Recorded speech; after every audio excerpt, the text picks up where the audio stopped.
And welcome back, ladies and gentlemen, to this week's episode of the Responsibly Armored Citizen Show, the RAC Show. I am one of your hosts, Frank Horvath. Joined with me in studio is our other host, Mr. Tim Kelly. Tim, how are you doing on this fine day? Fantabulous as always. Fantabulous indeed. Man, we have an awesome show, and it was spurred by one of our listeners. Yeah. Super excited about that. We had Miss Watkins call us earlier in the week and said, hey, I got some questions. I have some things I'll listen to your show from time to time, and I got some stuff that I want to know about. I want to learn more about. I have some questions about some things that are happening around me, and so we were like, yeah. So today's show is Miss Watkins' show. We're going to talk about all the things that she was had brought up and some different ideas. So if there are any other listeners that are out there that would like to reach out to us and ask us a few questions, feel free. Reach out. Phone number is 336-422-6859, 336-422-6859. And we would love to take in those questions, love to take in those comments.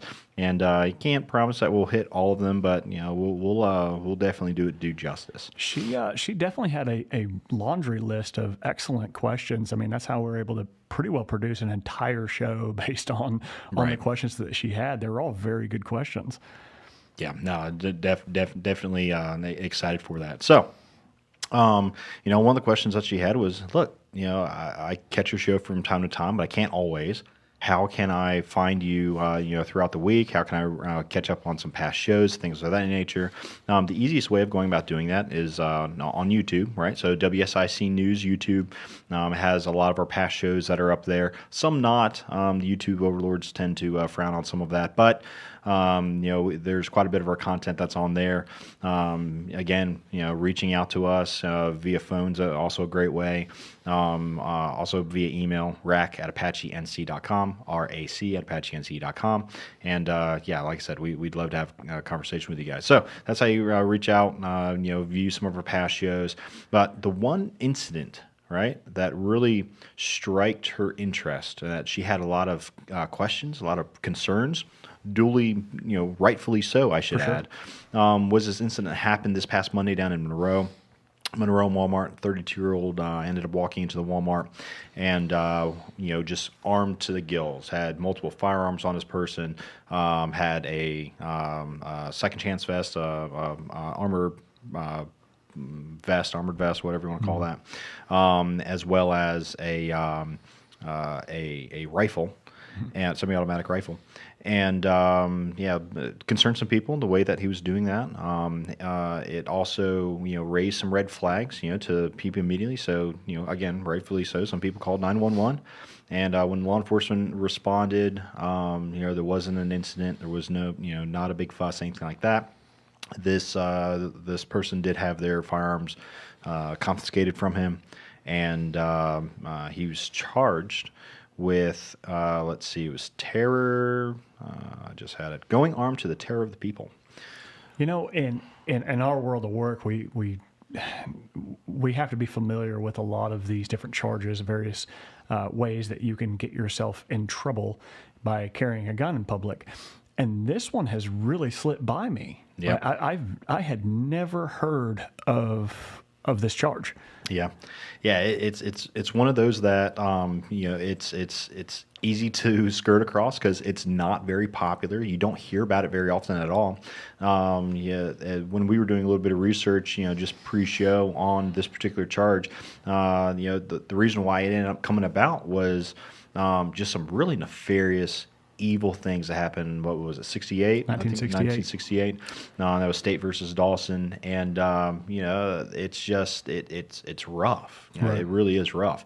Now, I don't think that this person did anything remote, nefarious, close to what happened in the State versus Dawson case. However, there's definitely some elements of it that should give responsibly armed citizens pause. Right? Sure. It's definitely some things that we should think about, definitely some things that we talk about.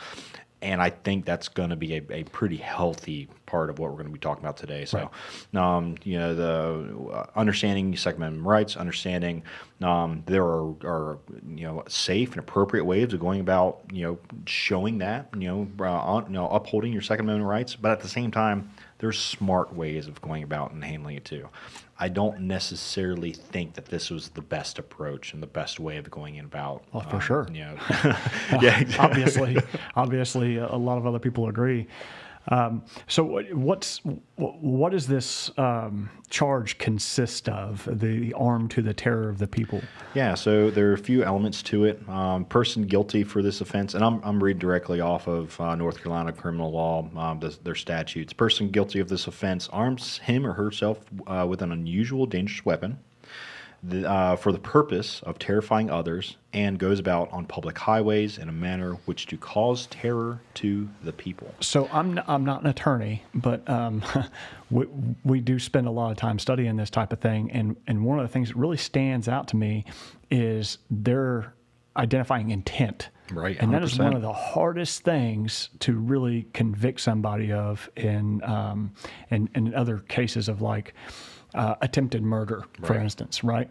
The person who's being accused of attempted murder pretty well has to come out and admit that they had every intentions of killing that person. Right. And that's it. It's about the only way they're going to get it charged with attempted murder. Right. Most of the time, it just comes out as a, oh man, it just slipped my mind. Help me out here. Yep. I'll come back to that one. It'll come out with as something else. Is if they hurt someone significantly and cause serious bodily harm to that person, it's a different charge. It's just a lesser degree essentially, but it's easier to charge somebody with that because it's harder to prove someone's intent. That's my point. Right. Excuse me. And going right along with that, again, really having to be able to dive in and prove that. Like, how does a state establish proof that this person's intent, like this is what they were going to go and do. This was what they were planning the entire time. Again, the individual is going to be the one that's going to put their own foot in their mouth. Good, bad, indifferent, whatever they may feel like, they were on the right side of the law or they were doing things right. That's really going to be about, how that all plays. Now, the piece that I find most interesting in this is in a manner to cause terror to the people. Yeah. Right. So, I mean, that literally in this day and age, that can literally be almost anything, right? So if you have, we're pretty outspoken as far as, our views, our beliefs, things of that nature. If we were to go out and do something, have some sort of act where we're demonstrating, this is what we believe in, like, so we'll say something along the lines of Second Amendment, then if a majority of the people that are around us don't necessarily agree or they don't have the same point of view, we're begging for trouble. Sure. We're just asking for trouble. Right. So yeah, it's a delicate balance especially when you're talking about your Second Amendment rights. It's a really delicate balance, and as far as demonstrations and your right to protest and that type of thing. But especially when you're doing it individually and there's no type of planned, organized event. It's easily interpreted as something to cause fear and create terror. And see, I think there are absolutely, I know for a fact, there are better ways of going about and demonstrating, right, your right to carry, demonstrating, the ability to be able to carry, to support those Second Amendment rights, and to be vocal about it. I definitely think that's something that we should continue to talk about. I definitely think that's something that, we'll follow up on the next segment on for sure. But you're listening to the Responsibly Armed Citizen Show. We're deep in discussion. We'll catch you guys after the break.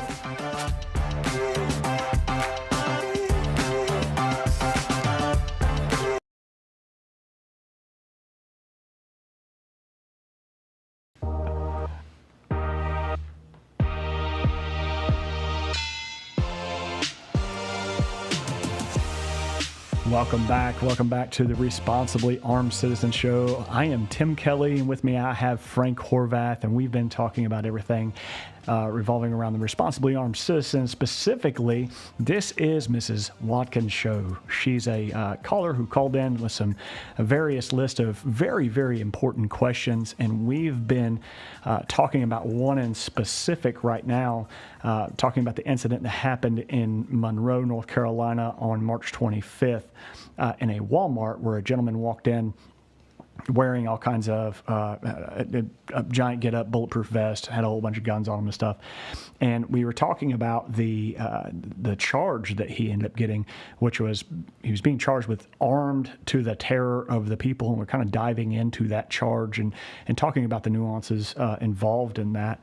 And the last thing that we were talking about was the description inside there it was in a manner to cause terror to the people. Right. Yep. So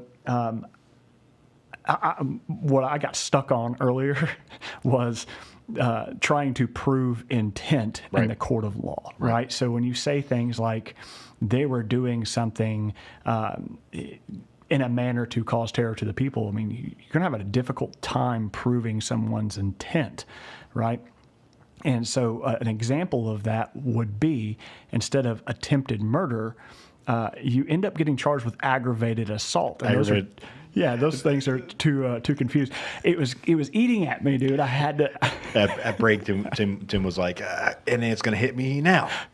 No. It was something assault, aggravated assault. And guys, I'm telling you, that is something to really look into is, the number of aggravated assaults that take place versus the number of attempted murders. As I said, the difference between those two is the proof of intent. Right. That's really the main difference. And I'll tell you, you'll have a different point of view on your quiet community of fun and happiness and joy and rainbows when you take a look at some of those statistics of your local area and how many aggravated assaults actually take place. Oh yeah, Yeah, and I mean that's the crazy part. So the thing was this past weekend we had done a concealed carry class, or maybe it was the weekend before. I don't remember. Anyway, sometime in the past couple of weeks we had a concealed carry class, and we had a lot of people that have a lot of questions, as they should, right? In those classes, that class is really focused on laws governing deadly force, and within that, we really dive in and we discuss. Look, it's not all sunshine and rainbows. There's evil in this world, right? And it's in your backyard. So let's take a look at some examples of those and really dive into it. And you would not believe at how many people go, I had no idea. I did not know that this right here was in my backyard. How much aggravated assault cases, how many, and that's reported at that, right? And if you start getting to these big populous centers, there's a lot of unreported crime. There's a lot of unreported situations where somebody's just thankful they got out of whatever the situation is, and that's the end of it. Like they don't report it, they don't go back, or it's an unwitnessed crime. Something happened, and because nobody was there to witness it, or nobody is there to report that there is a crime, then it goes unreported. So, it's not all sunshine and rainbows. Yeah, they don't record assumptions either. Right. So, Exactly. So, the big question is, let's just say, we are out in public, right? And you see somebody that's just armed to the teeth, right? They're in their vests. They have their rifle. They have guns all over them. What do you do? What can you do? We were just talking about intent. How the important question here is, how do you identify what this person's intent is? Right. What is their temper and intent? Right. What's the attitude that they have? What's their objective? Right. They don't look like everybody else. They obviously stand out. He's walking around in a bulletproof vest, carrying a rifle in Walmart. How often do you see that? Right. You don't. It's obviously going to turn your head. Right. We'll talk about it later, but and there's a video out there where he talked with a reporter, say that his experience from the public was actually welcoming. People were laughing and giving him thumbs up and stuff like that, which tells me that his attitude was friendly. It was positive. Yeah. It was a positive attitude, but still, then I'm sorry, guys. Bad guys don't generally look like bad guys. Right. Like, it's not, this isn't the movies. This isn't Batman and Robin. Bad guys don't stand out. Right. Just, like that always. Right, 100%. You know, the something, you know, again, also happened in Walmart. That may be a clue, but Arizona several years ago, there was, you know, this horrible actor went in, you know, fired a couple of, you know, quote unquote warning shots, you know, into the ceiling. And you know, started going on this whole, like, you know, rampage through the store, and he had an accomplice with him. The accomplice, there was another armed citizen that was there who wanted to intervene, and decided to intervene, but didn't identify the accomplice as a threat, right? Because it didn't look like, she in this case didn't look like a bad guy, right? Didn't look like She's pushing a shopping cart, literally pushing a shopping cart, and so, you know, in that instance, you know, our you know, concealed carry citizen, right? Our third party that involved himself in this altercation lost their life at the end of the day because they got involved and they didn't recognize that threat. So, I mean, it just goes to show, like, not everybody has, you know, like you said, has the bad guy outfit that, you know, just says, you know, I'm a bad guy that's running across me. Like, sometimes you just don't know. You have to take in all the information. You know, and the information that you're given, you know, first off is what kind of gear does that person have on them? What are they capable of? Right. Like, even if they didn't mean any harm, if they chose to right now, they could end a lot of lives. They could cause a lot of harm. They could create a lot of damage. And, you know, my advice to anybody who runs across something like that, my first piece of advice, don't get involved. Right. Don't walk up to him and give him a thumbs up and a smile, right? I don't care if he's wearing a shirt that says, or waving a banner that says support your Second Amendment rights. You don't need to be involved in that. That's not your monkey, not your circus, right? Get out. Yep. The best thing to do in that event is when something stands out to you, trust your gut and move on. Right. Leave. Get away from that the best way you possibly can. That's priority number one. Now, if you can't get away from that, and that's another story. You know, like navigating something like that. I mean, that's a really difficult one. Yeah. You know, my best piece of advice though is just don't get involved. Yeah, I mean, just in general, you know, third party counters, whether it be, you know, with you know, armed defense, right, legal armed defense or not, generally don't work out. You know, why are you involving yourself in somebody else's mess, or why are you involving yourself in, you know, a third party situation when you don't have to be? Right. You know, at the end of the day, and I know we've talked about this several shows back. You know, what is your mission? You know, for me and mine, even if this person is, you know, doing what they think is right, they have the positive attitude, they don't appear to have, you know, any ill intent. Right. At the end of the day, man, I'm still going to be super cautious, and that's going to get in the way of, you know, my ability to complete my mission, be able to go home to my family and support my family. So I'm not going to involve myself. I'm not going to worry about it. And you're absolutely right. That's something that we ask a lot in our defensive handgun classes is, you know, what is your mission? Right. And a lot of the you'd be surprised at some of the common responses you get. And we have our students write down their mission. Mm-hmm. And at the end of the class, you'll see a whole bunch of, like, they cross something out, black something out, replace it with something else. They have to reword it because you have to think about not just what's your mission. Well, my mission is to keep myself safe and other innocent lives around me safe. Okay, cool. Broad. Is that your mission? Great. At what cost? Right. What are you willing to sacrifice in order to accomplish this mission? Right. That's a really important question, because if in this case, let's say that this gentleman was nefarious, like he did have an intent on going on some type of mass shooting spree. Now, that wasn't the case, but let's just say hypothetically that is what this case was. If you were to get involved, but you have the way out, a clear way out, and you decide, I'm not going to let this person kill a bunch of people today. I'm not going to interfere, right? Are you willing to sacrifice yourself? Are you willing to sacrifice others that might be around due to your inability to make an effective hit? Right. What are your capabilities? What are your limitations?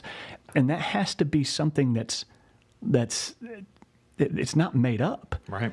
You can't say I'm capable of doing something because I can hit a bullseye at the range. Prove it. But yeah, that's not the same thing as getting into a fight.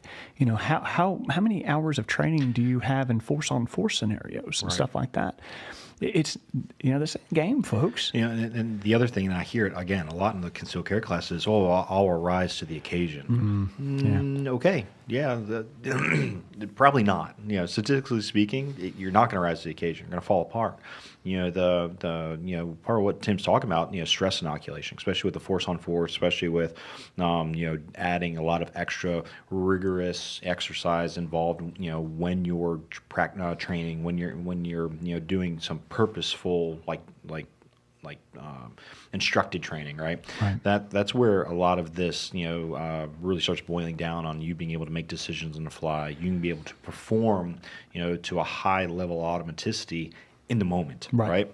And that's what the focus is. I mean, that's really why, we all have individual missions, right? Mine's going to be 100% different than Tim's. Yep. Tim's different than, et cetera, et cetera. And we all have different consequences. We all have different risks that we're willing to assume or not. Yeah. And because of that, you have to make, as an individual, you have to make those decisions of, what are your capabilities? What can you do? What can you do today? And what do you want to be able to do? Right. Yep. And then go get training.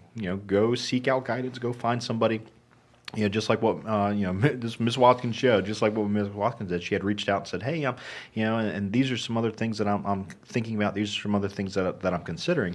And that's 100% where you're supposed to do, right? Just find somebody, right? Figure out.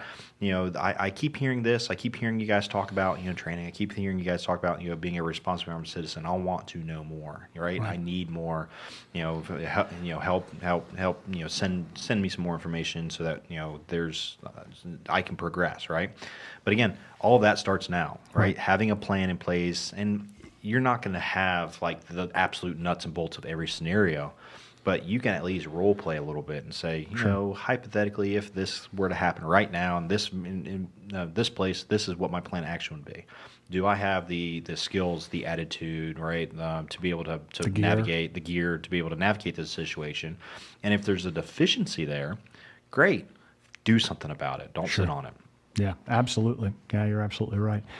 Well, I think in the next segment, we got a break coming up, but in the next segment, we need to talk about how to carry in public. Yeah. Obviously, this is not the right way to do things. So what kind of guidance can we give to our audience on how to effectively and responsibly carry in public? Yeah, 100%. We'll be back right after this.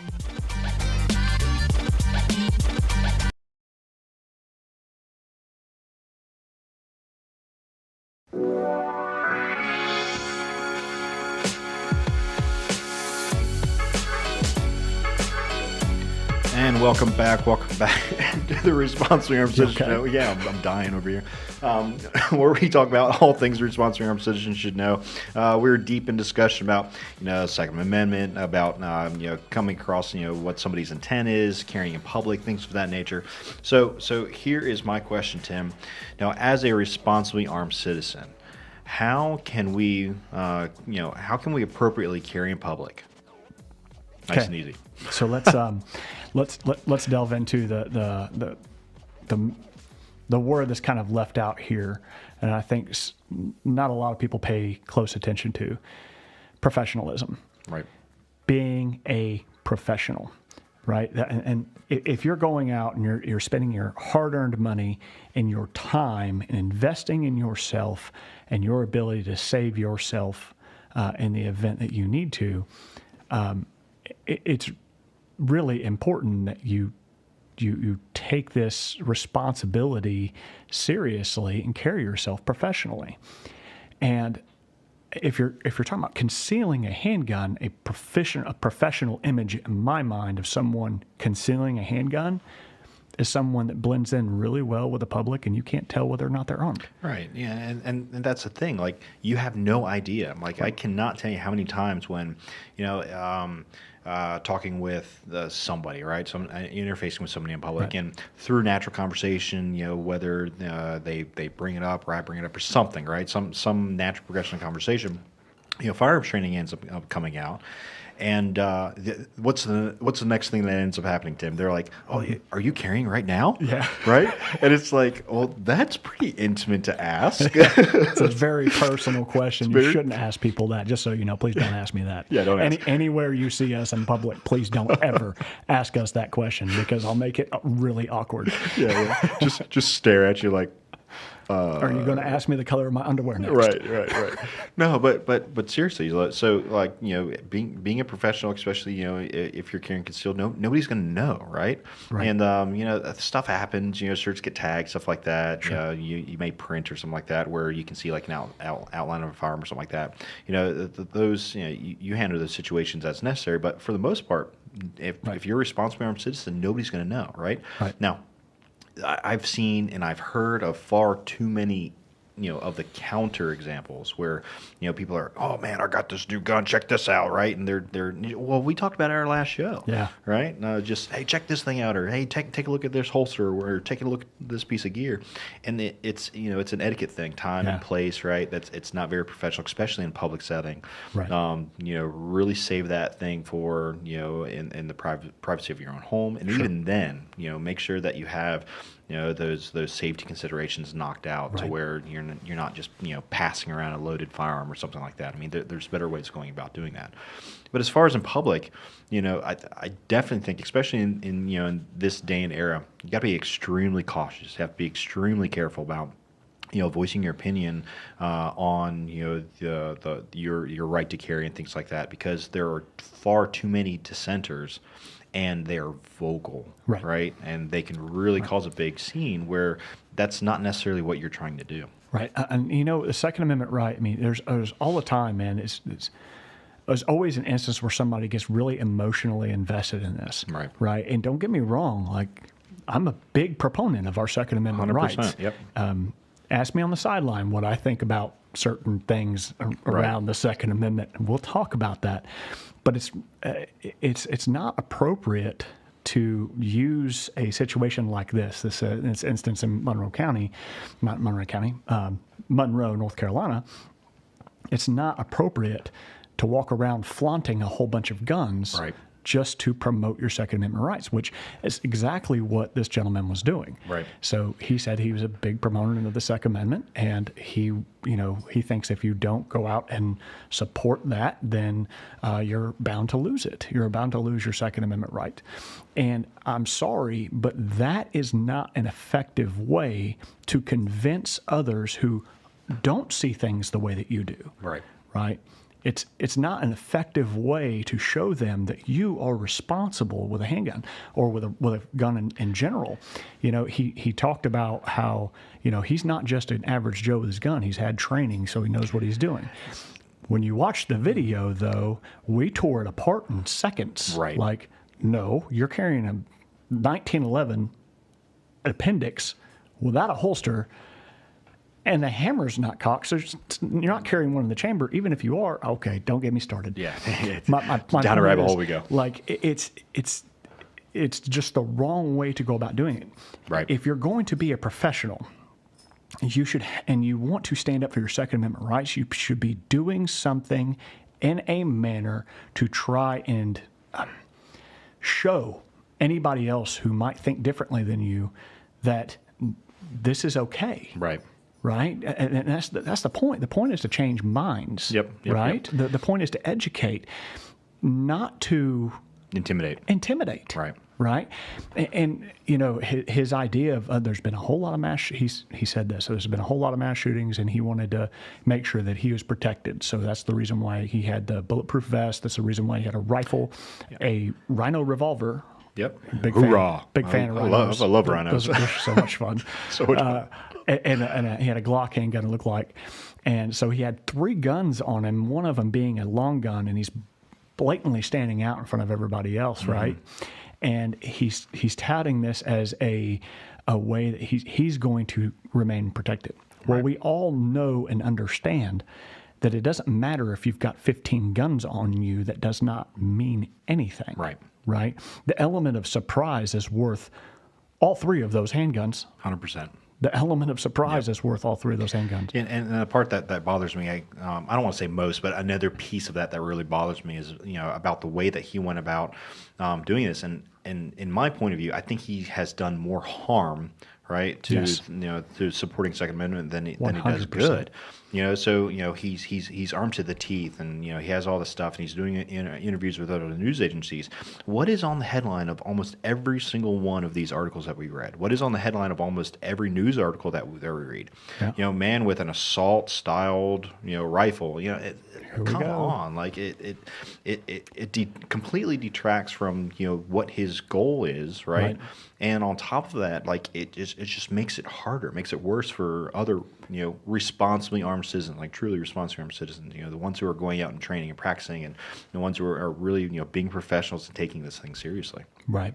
Yeah. I mean, if you're going to go stand out, if you're going to go do a demonstration or protest, at least have some type of education, do a Google search on changing people's minds, right? And that should be your intent if you're going to go to these demonstrations or you're going to go to these and do these protests.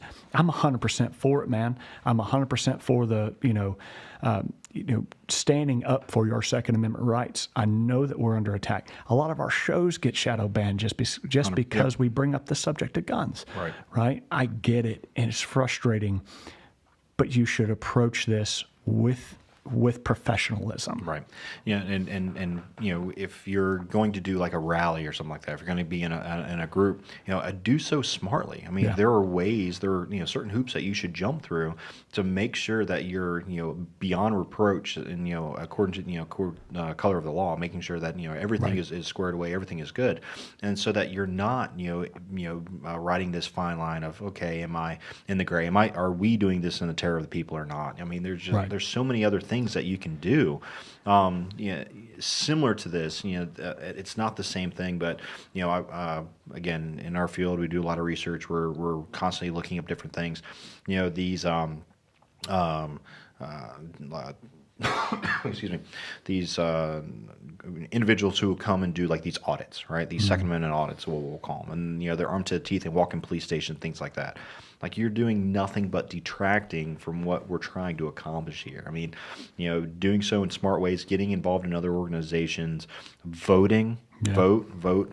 I mean, that right there is going to be the thing that's what matters, right? And being vocal, reaching out to your local senators, reaching out to your local Congress people, and making sure that they understand, this is where I stand on this. This is where we as a community stand on this, and this is what we would like to see accomplished, right? This is the direction that we want our nation to go in.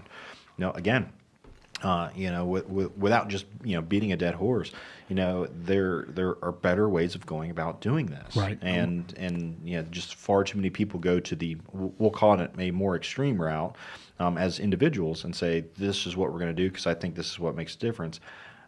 But in the long run, right, it's not a good look. It really hurts. It really detracts us. So at Apache, we have all kinds of people, all different walks of life. I mean, you have everything from, a janitor to a doctor, right? And young, old, female, male, completely different walks of life, right? If you could only see what we see, what we've created there, the environment that these people are attracted to is not what a lot of people imagine in their head. Right. When a lot of folks think of an armed citizen, they picture this guy. Right. And that's so frustrating to me, who's somebody who's trying to change a stigma in a community. Stop trying to picture us as this tactical Timmy, essentially walking around Walmart trying to prove a point. We aren't that person. Right. We are not that person. We're a 75-year-old woman carrying a handgun in Walmart, and you'll never know it. Right. She's going there to buy, I don't know, something to bake. Right. We're the 21-year-old young man who is just moved out on his own and got himself an apartment and is walking to and from his house or whatever, to and from the gym or something, and he's carrying a gun to protect himself, but you will never know it. You know, that's who we are. Stop visualizing us as this person. We are not that person. And you know, and the other thing is, you know, quit shoving us in boxes, right? Right. So, you know, again, same thing. If you guys, the listeners, could only be flies on the wall, Yeah. you know, you're talking, you know, people from completely different political backgrounds, Yeah. right? I mean, it's not just as Yeah. black and white as you may seem. There's people from all age groups, you know, races, sizes, genders. I mean, the whole nine yards. Political views, religious views. I mean, the commonality that we have is, look, we want to be responsibly armed citizens, and we're seeking out training. We're looking at doing things. You know, we can have completely polarizing views as far as how we view the world, Right. but at the end of the day, we both see the need of being a responsible armed citizen, and we Right. want to do the best that we can so that, you know, we're doing things as safely as possible. Absolutely. And folks, that is how you effectively carry in public in a professional manner. Start viewing this community as professionals, and not somebody who's just going to walk around in public to try to intimidate others or try to shove something down someone's throat. That's not what we're about. That's not, and that's not just Apache. This is the large training community that exists out there. That is the image that we want to represent. Yep. You know, we don't want to represent intimidation. We want to represent professionalism. Let's talk a little bit more about us supporting our Second Amendment rights when we come back from our next break.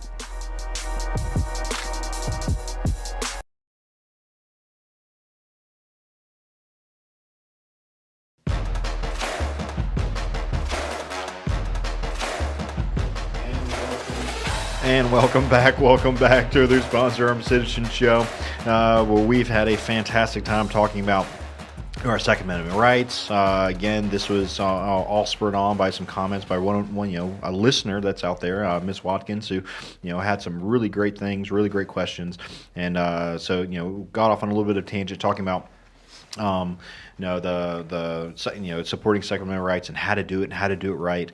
You know, something else that I think is extremely important is, you know, just like we had talked about, you know, there's all different, you know, backgrounds and ages and you know, genders, the whole nine yards. But yeah, there are some classes that are coming up, right? Some lady-specific classes that, you know, Apache's offering that to really help that out. You know, and I think that's a common misnomer. There's Right. a common misnomer that's out there that, you know, guns and gun stuff, that's a guy thing, right? Right. That's us. That's you know, as protectors, that is hoo-ha-ha. That is our job. Let me tell you. There are some ladies out there. There's some spouses. There's some wives out there just sitting in this room alone that are you know, can handle their own, right? Yeah. And do can do work, you know, God forbid they ever had to. But you know, it can be intimidating, especially for Right. you know, for lady folk to, you know, okay, well, I'm thinking that I'm going to go to this class, I'm going to be the only lady, and, you know, I have this concern here, and, you know, I need to, you know, I have this thing over here that I need to take care of. That's maybe a little bit different than the guys in the class. So there's a lot of other concerns that we hear from our female students that you know, we have heard, and we're taking in stride. So as part of that, you know, we're offering some ladies only classes, just saying, hey, look, you know, this one's for ladies, dudes. You're gonna have to catch the next one.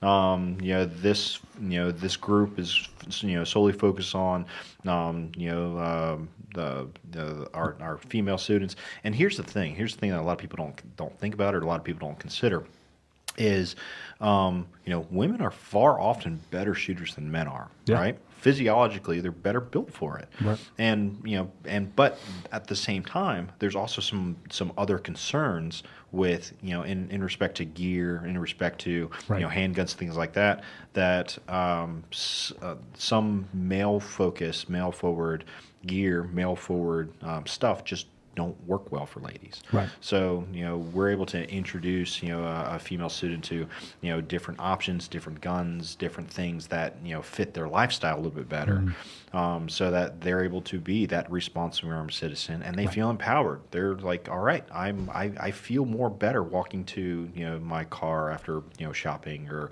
going to the grocery store, or whatever it may be, right? And insert your thing here. So, Tim, tell us a little bit about that. What's some stuff that's coming up? How does Apache help out with our specific, our female focused Sure. students. All right. So this was originally spurred on a couple of years ago when we started started sponsoring essentially a Girl and a Gun chapter. Right. So that is now being facilitated by my wife, Teresa Kelly. She is the facilitator for the Yadkin Valley A Girl and a Gun chapter. Now, you can check out agirlandagun.org and learn more about that organization. Essentially, it is a group of ladies that get together and learn gun stuff, get to know each other, and work together and help support each other in this new journey of learning about firearms. Right. And, the more they get involved in that, the more people that come out and start to train, the more people that are starting to become interested in classes and stuff. So, and really interesting analysis that we come across a while back was we are now about 50-50 in terms of attendance and female audience and male audience. So the attendees rather than audience, we're about 50-50 in female and male. So that kind of got me thinking. I'm like, man, that's awesome. That is so cool. We've been striving to achieve this for a long time, but we really haven't Captured that, worked towards that, did anything special for that, right? Yeah, we didn't do anything special to really achieve that. We've just tried to be open as much as we possibly can to any walk of life. Right. Like anyone that wants to walk in. We believe that everybody reserves the right to self-defense. So we want to help you the best way we possibly can. So when I see that 50-50, I'm like, man, well, how come we don't see that in our classes? We're probably like less than 10% in our workshops and our courses. We see female attendance. We don't see a lot of females taking our classes. Why is that? And so the more we started digging into it, that ran some polls on InstaFace, and a lot of ladies chimed in and sent messages, comments, and stuff like that. It says, well, we'd really like to see ladies-only classes. A lot of times it can be really intimidating going out and being amongst a bunch of males. Yep. And it's just not something I've never really considered because I'm not a female. Right. I'm used to doing gun stuff, and I never really cared who was in the class with me. Right. If it's male, if it's female, it doesn't matter to me. Right. They do. Right. For them, for some of them, it does really matter. It's a comfort thing. Yeah, right. It makes a difference, especially if you have a beginner or somebody that's new and just getting started. They're nervous as it is, and now they're concerned with, I've got to be in a line with a whole bunch of other people, and I don't know what I'm doing. And it's a bunch of males. They're obviously going to be better and scarier than me. So they would think, right? Yeah. So they're intimidated. But so there's a lot of these assumptions that really keeps them from coming out. And so we decided this year we were going to do something a little bit different. Yeah. And so we labeled a couple of our classes ladies only. So we are only accepting female attendance in a couple of our different workshops that we have coming up. So we wanted to make sure that when we do this, we're being rather delicate with the approach, and make sure that we want to welcome anybody who's never really been out before, right? So the first class we're going to be doing is on April 12th, and we're going to do a recoil control workshop. It's only 4 hours for $100. You're going to come out and learn how to better control recoil, right? And there's a lot to be gained for the student in this workshop. Right. And you don't have to have some elaborate experience behind a handgun. Right. You leave that up to us. We will help you with that, right? You're going to be amongst other ladies in there. Some of them are going to be more experienced. Some of them are still brand new too. And that's perfectly fine. It's a welcoming environment. There's a lot of good people that are going to be present. And that's the thing, right? So one of the best parts about doing like the ladies only classes stuff is the networking that follows afterwards, right? Yeah. So being able to say, hey, look, you're a lady. Here you go, Tim. You're a lady. I'm a lady. let's do lady things together. No, but being able to like share and compare. Hey, this particular type of gear, this idea, this place that I frequent, you also frequent. How do you go about managing that or manipulating that? I don't regularly think about like hardly ever am I concerned that somebody's going to come up and assault me, right? Not, especially not sexually, especially not in the same manner that somebody potentially could assault a female. Right. And, because of that, I have no frame of reference to be able to help, guide and nurture that, where some of our other lady instructors or some of our, other lady students, female students can relate, and they can give that point of view. So, I mean, Right. there's such a wealth of knowledge just by going and socializing and communicating with others. So another main reason why we chose the subject of recoil control, again, this is April 12th from 1 to 5 p.m. So a 4-hour class, $100, and we're going to be talking about recoil control. That tends to be one of the major concerns for ladies is I have a hard time taming this gun. It goes off in my hands. It flops around like a fish out of water. I can't tame it. That's what this class is for. Right. And we see a lot of great positive results for that. I mean, we're going to be teaching it out in Colorado. We'll be teaching it in Texas. Yep. We've taught it for years now, and we've seen a lot of great results from it. So I would encourage anybody to come out. Now, and the other subject that we wanted to make sure that we brought to light was, a lot of ladies talk about how, I'm not ready to carry a gun just yet. Mm-hmm. But I do want to make sure I have a way to protect myself in my home. Right. And so Zach Cox has agreed to do a ladies-only rules of the gauge shotgun workshop. So this, again, open to any walk of life, as long as you're female. Yep. It doesn't matter what your experience is. Doesn't matter if you have a gun. It doesn't matter if you have ammo. It doesn't matter if you have ears, eyes, anything. You just come as you are. If you don't have a gun, we will outfit you with one. If you don't have ammo, we will outfit you with one. You will be able to learn alongside the other females in the class under the instruction of a professional like Zach Cox. Yep. Yeah, and something else that's absolutely awesome, especially in that particular class, is a shotgun is so easy to pick up. It's so easy to manipulate. It takes no time at all to spend somebody who has really never even touched a shotgun before, to where they're able to proficiently hit a target. It is a fantastic choice for a home defense gun in most situations, many situations. That's absolutely awesome. You want to talk about empowerment, right? I mean, a shotgun is it's viewed, its image is like, oh my God, that thing is going to knock you on your butt or something like that. I love seeing ladies get behind the house howitzer. Yep. Because they can run it just like me, or better. Some of them, my wife can run a shotgun better than me. Yes, she can. But it's a little embarrassing. But my point is it's a huge eye opener for folks, man. Right. They get out there and they see that and they're like, oh crap, maybe I can do this. Yep. That's really what we're looking for. So if you're looking to, maybe incorporate a shotgun into your home defense strategy, then that's where to go. And you're female. And you're a female. Yeah, got to be a female for that one. Yeah, that, like I said, that class is just absolutely phenomenal. And like I said, no gun needed, right? Yep. No ammo needed, nothing needed. We can organize all that for you. We had some friends over at SCS Imports that are sending us a number of shotguns and things like that to use for classes. So we're able to handle that need and introduced, for in that particular class, or other, female students, and get a little bit of empowerment going on and help develop that the beginnings of that home strategy. Right. So, hey, we only have like 30 seconds left. Do you think we should talk about Competency of the Month? For like 20 seconds. All right, go. Here we go. So, audience, listen up. We have what we call our Competencies of the Month. And this month it is home defense strategies. What we need from you, send us an email, shoot us a text message, a phone. No, don't do that. Just a phone call, 336-422-6859 or rack@apacheNC.com. And let us know your thoughts and your ideas for home defense strategies. Until then, I think we'll see you next time. See you next time. Awesome show, Frank. Yeah, awesome show. Thanks, everybody. Yeah.